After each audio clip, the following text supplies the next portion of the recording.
ito talaga yung pinakamagandang view. Ha? Grabe. Ayun pala guys, may mga bangka na galing dito. So mayroon parang ginagawa, inaayos pa rin dito. Tinataniman yata yung ibang part ng ano. Ayan yung baba ng San Juanico Bridge. Merong parang sanctuary. Ang ganda pala ng ano dito, ng view. Mga amigo, what's up? Ngayong araw nandito kami sa downtown area ulit. At papunta kami ngayon ng San Juanico Bridge ngayong araw. Pero since mainit pa dahil nasa mga 1:30 pa or 2 PM, nandito muna kami sa mga inasal. Actually tapos na, kumain na kami. Ubos na. Kinagot na. Hindi ako maubusan niya ng halo-halo. Adi kami igbaw sa second floorhan mga inasal ay damot tao. Kakulop dito kami. Doon kami galing Kakulop sa may Dunkin Donuts sa tapat. Tapos ito yung Salazar Street yata. Doon din kami nagpagupit kahapon. Balik kami ngayon dahil mainit pa. Then relax muna kami didi. Maya amang 4 PM punta kami ng San Juanico. Mainit pa kasi yung pagdating mo doon. Pagka diretso kami kanina. So dito muna kami nagsalo-halo muna kami para lumamig kahit pa paano. Tara, halo-halo tayo. Ubos na. Hindi rin niyo maubos sa halo-halo niyo. Justice Romualdez Street.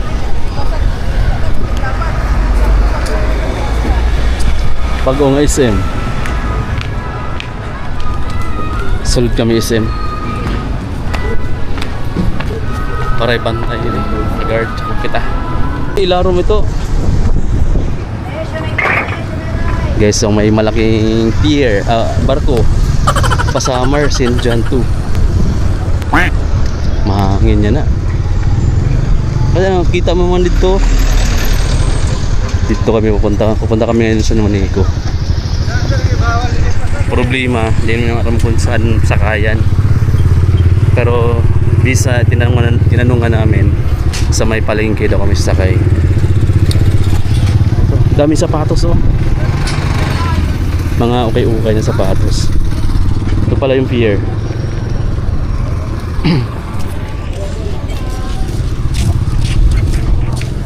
Daming sapatos dito mga amigo. Jordan oh.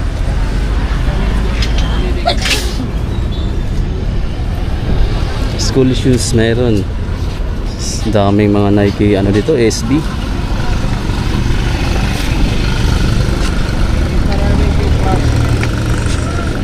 Daming mga Nike SB per off.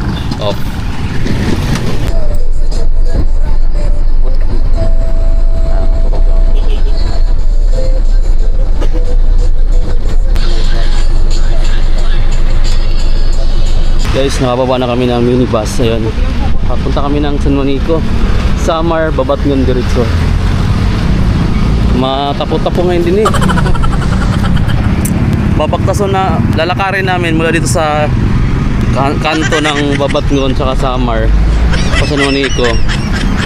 Babaktason namin. Harayo pa ngayon San Juanico din eh. Maray diretso. Pero haranin naman lang ngayon. Adalang unahan. Kita malikabok yung kalsada kasi ginagawa pa. Ayan o, papuntang San Juanico na to. Guys, kung pupunta kayo ng San Juanico no, tapos magagaling kayo ng Tacloban City or basta magagaling kayo ba ng Tacloban, Palo, Tanawan, basta papunta doon lang kayo ibababa sa ano, may kanto ng papuntang Samar tsaka Babatngon. Tapos lalakarin nyo siguro mga 1 kilometer pa. Tapos dadaanan yung ganyan oh.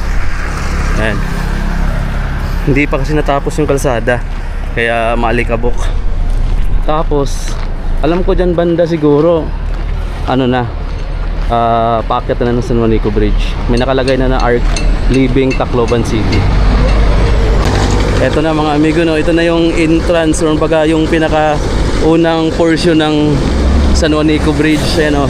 Welcome to San Juanico Bridge. So dito kami magsisimula. Paakyat na to eh, dahan-dahan.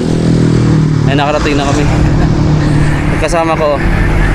So nasa 1 kilometro yung ano, lakad mula dun sa kanto ng papuntang Babatngon na kalsada yung inaayos. Doon yung mahirap kasi malikabok. Ito na yung portion no. Paakyat na yung banda doon. Ang oras is alas 4 ng hapon. So mainit pa rin siya pero medyo kaya na, hindi tulad nung mga 10 to 2 PM na sobrang tirik, masakit sa balat. Ito guys, oh, tingnan mo, paakyat na yung galsa, yung tulay. Paakyat na kami sa tulay. Mahaba-habang lakaran to guys. Ha? Mainit dito. Oh, mas mapa yung view, no? Dito kami sa side ng bandang Tacloban. Mas maganda view dito. Hey guys, parang DPWH yung mga nandito sa sa baba. Ayun guys, excited na kami makarating dun sa pinaka-tuktok, which is dun mo makikita yung naghihiwalay, naghahati ng Samar sa Calite sa tuktok ng tulay na San Juanico. Dito pa lang maganda na yung view, oh. May ginagawa sa baba, oh. Ganda ng view. Ito yung view ko sa likod. Ito yung view sa harap. Ganda ng bukid, oh guys. Samar na po yun dyan sa tapat. Yung mga makikita mong lugar or bukid, pati doon part na ng Samar. Itong dagat lang na to sa ilalim ng San Juanico Bridge yung naghihiwalay ng Samar sa Calite. Tapos yung nagdudugtong naman is itong mismong San Juanico Bridge. May ginagawa pala dyang parang park din. Dyan yung kasi parang may terminal doon ng ferry, oh. Alam ko may beach dyan, eh. Diyan sila naliligo dati. Pero medyo malayo-layo pala ka rin. May beach banda dyan. Dito is mga meron din pala dito. Para siyang sa kung sa Manila pa, para siyang Pasig Esplanade. Parang ganun yung niya. Ayan, oh. Tas ayan, may mga ganyan. Pasig Esplanade. So ilalim siya ng bridge ng Quezon Bridge, saka yung Binondo Bridge, di ba? Pero ito maiksi lang yung niya, tapos tawid sa kabila papunta ron. Solid guys, oh. Doon kami galing kanina, oh. Yung area yun yung downtown ng Tacloban. Umiikot lang kaming ganun. Ganda. Malayo pa yung pinaka-tuktok ng bridge. Pwede pala dito, pero iwan ko kung pwede na sa mga tao, parang ginagawa pa yata. Solid guys, saan kami galing. Tapos ito na yung view San Juanico Bridge. So pwede na palang dumaan dito ngayon lahat ng klase ng sasakyan, lahat ng bigat, mabigat, magaan, pwede na. Nag-start nung December, pinayagan na bago magpasko. Yung dagat pala dito, mapapansin nyo guys, parang may mga lilo-lilo, kumbaga may mga umiikot-ikot. Mataas yung current ng tubig dito. Tapos yung mga barko na galing doon or mga malalaking bangka na bumabiyahe yung Tacloban pa Samar, dyan dumadaan sa ilalim ng tulay. Dito sa pinaka ilalim yung paakyat. Pati barko kasya dyan. Bawal lumusot. Nakita nyo yung banda ron mga amigo, kung nakikita nyo sa video, meron dong mga floating cottage, oh. May mga flag. I think beach yung banda ron.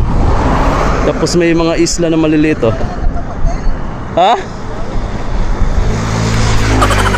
Tapos ayun, oh, Tacloban City. Tapos ito dito, dati walang mga kabahayan yan, eh. Ngayon madami na, oh. Pansin nyo ba? Tapos ayun, may malaking bundok. Ganda. Solid guys dito. Pagkabago ka lang dito makapunta, mamamangha ka talaga sa view. Lalo na yung part na to. Itong part na to, ito talaga yung magandang view. Dito sa may bandang Samar wala masyado, pero dito yung may magandang view. Yung bukid na yan. Tapos ayan, sa ilalim pala ng tulay may mga isla din. Ito pala guys yung portion ng ilalim. Yung portion na to mababaw lang, siguro mga baywang lang banda. Pero dyan sa gitna, sa ilalim ng pinakatuktok, malalim na dyan kasi dyan dumadaan yung mga barko. Adlock na upod ko. Bawal na tagpiin. Adlock na yan. May dali pair of hikes or takot siya sa mga pataas. Ako din. Rayo pa, tikat to Igbaw. Ito talaga yung magandang view. Wow. Ganda ng bukid talaga na yan, oh. Marabot na din, ano. Marabot Samar na that part ng bayo na to. Ang bibilis ng mga sasakyan dito, kaya bawal ka tumuwid ng hindi nakatingin. Patay ka talaga dito. Non-stop sila dito eh, bawal huminto yung mga sasakyan. Guys, pagtawid namin dito, welcome to Samar na, oh. Paglampas namin ito, itong arc, Samar na. Ayan, oh. Ito yung boundary, vertical clearance. Nasa ano pala to? 17 feet above sea level. Tapos ayan, ito talaga yung nagdara dahil ito talaga yung pinakamagandang view. Ha? Grabe. Ito na kami sa pinakatuktok. Oh. Ngayon yung dagat. Tapos pag mayroong malaking truck na mabigat na dadaan, malakas yung ano niya, yung alog. Nakakatakot pa rin talaga dito sa taas tuktok. Nandito na yung tuktok mga amigo. Tapos galing kami dun sa baba. So ulit, bawal umihi dito sa tuktok ng San Juanico mga amigo, no. Bawal mag littering, bawal din mag vandalism. Pagka mahuli ka, multa sa kulong. Ito yung part ng Papatngon Liti guys, oh. Ito yung Samar. Ito yung baba, oh. Nakalula eh. Lumiliit yung itlog ko pag tumitingin ako sa baba. Yan mga guys, ito na yung pinakatuktok. Tapos ganyan ka lalim sa baba. Tapos pala may mga maliliit dito na isla sa ilalim. Kaya no, isla ng ano, may mga maliliit na isla. Pero dati mga amigo na nung high school pa kami, yung isang isla dito sa pinakailalim, itong maraming niyo, may mga kuros dyan eh. So may mga nakalibing na siguro matagal na. Just mayroon dong isang isla na maliit. Ayun, may mga konting isla. Dito talaga yung may magandang view. Meron palang mga ano, floating cottage. Or di ko alam kung ano yan, baka pispan. Hindi yata pala cottage ng ano yan, mga pispan nga tayo guys. Ditong portion nyo dito, may magandang view. Ganda. Etong guys, ito yung mas mahaba-habang isla sa baba. Puro mga coconut tree. Ganda tingnan, no? Tapos Bermuda, tinitrim, walang ganda tambayan. Ayun ko lang pwedeng bumaba dyan. Wala pa nakitang bumaba. Tapos parang mga pispan pala yung nandyan. Hindi pala ano, hindi pala siya mga cottage. Kasi makikita mo may mga kahon-kahon. Kasi may mga portion dyan, iba-ibang isda bawat kahon. Pero ang ganda guys, oh. Tapos may parang taniman doon ng repolyo ba yan? Or parang ano, parang rice field. Ang ganda talaga ng view dyan. Tapos dito sa part na to, lampas na kami sa gitna eh, sa pinakatuktok. Papuntang Samar na to, paikot na siya doon, no. Guys, makikita mo ba? Paikot na kami doon. So dito sa portion na to, maano na, hindi na siya masyadong maalog pagka may malaking truck. Grabe. Ito guys, oh. Pakita ko sa inyo yung baba, no. Pero mataas pa rin yung portion dito. Ayan. Ganda pasyalan dyan, oh. Ganda tambayan sa ilalim ng mga puno ng niyog, oh. Kasi Carabao grass lang siya, or parang mga Bermuda grass. Pwede mo nga maligo dun, oh. Siguro pwedeng bumaba dyan. Kasi alam ko sa ilalim, kadugtong nung isla na yan, sa ilalim, mayroong parang building dito, eh. May parang bahay or parang resort. Makikita natin yan pag tawid natin. Tawid kami sa kabila para makita nyo. Nandito yung ano yun, nakulay puti. Tara, tawag. dito mga amigo.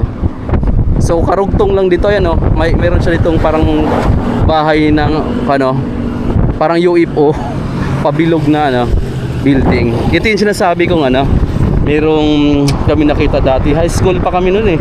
hindi pa to pinapaganda yung lugar na to sa ilalim. Makahoy pa yung ilalim eh. Ha? Makahoy pa yan dito guys. Ayan oh. Meron ditong tinatayong, di ko alam kung sanctuary to or para siyang ano. Ayan sa baba. Di lang namin alam kung paano bumaba. Kasi parang bawal yata. Walang daanan dito sa tulay eh, pababa. So siguro maghahagda o magpabangka ka para makababa. Ito yun. Ito pa rin talaga yung pinaka view na hinahangaan ko lagi. Oh, grabe, ang ganda. Ganda ng view. Maraming sasakyan dito guys, mabibilis kaya delikado tumawid, no? Ito yung parang sanctuary pala oh, sa baba, kaya pala maganda yung ano. Ganda na ng landscape nila dito na ginawa mga amigo. Oh, tingnan nyo naman. Solid guys. Ayan yung ano, simbahan pala. Akala ko nung una rich house or ano, pero simbahan pala. Yung may cross yung ano, pinakatok-tok. Ayan yung baba ng San Juanico Bridge. Merong parang sanctuary. Ang ganda pala ng ano dito, ng view. Ha? Wala, yan oh, ang ganda. Maka Bermuda grass. Tapos parang chapel siya nga maliit. Guys, tapos puro Bermuda, tapos coconut tree lang, mga niyog lang yung tanim. Ganun din dun, mahaba o pamatang kabila. So ayan guys, andun pa yung dulo, paikot pang layo. Galing kami dito, tutok-tok. Grabe, nakakalula mga amigo nung ano no, yung alog ng tulay kapag may dumaan na malalaking sasakyan. Sobrang nakakatakot talaga. Parang lumalambot yung tuhod ko eh, tapos lumiliit yung bayag ko. Lalo na to, humahawak na kanina. Takot siya kasi malakas yung hangin. Tinatangay daw siya. Para naman talagang ano, na natatangay ka sa hangin. Bigla kasing hampas eh. Lalo pag dumadaan yung mabilis sa sasakyan.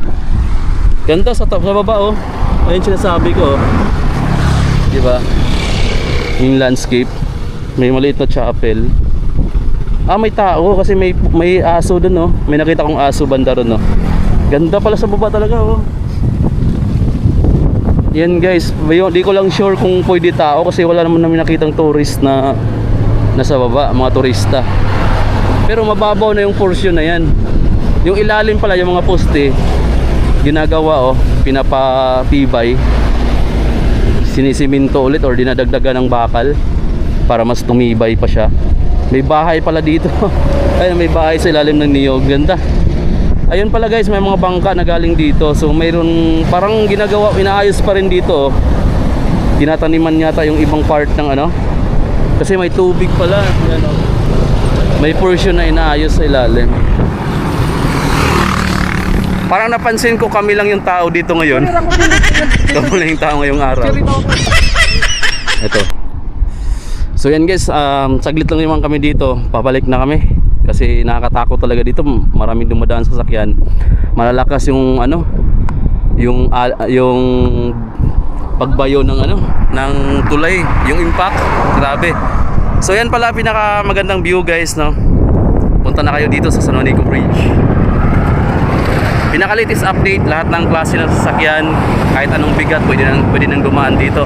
Tinanggal na nila yung mga barrier dyan sa gitna oh. So guys, yung view, solid. Ganyan karaming sasakyan dumadaan dito araw-araw guys, no. Takot na yung kasama ko. Nanginginig yung paa niya oh. Nami-miss ko yung view na yun. Grabe. Sa kabilang side mga amigo no, makikita mo din dito yung view sa baba. Ganda ng landscape oh. Inayos oh, tinaniman ng Carabao grass. Ayan yung mga, ay meron dong ano, parang waiting shed. Tapos ayan mga ano pala talaga siya, mga pispan pala. Ang daming pispan oh, paba hanggang dun. Tapos nakaharap siya sa malaking bundok guys. Tapos Tacloban City. Ha? Mga bangus siguro yung mga ano dyan oh. Siguro mga bangus yung nandyan. Tapos dito naman mga bakawan yun oh.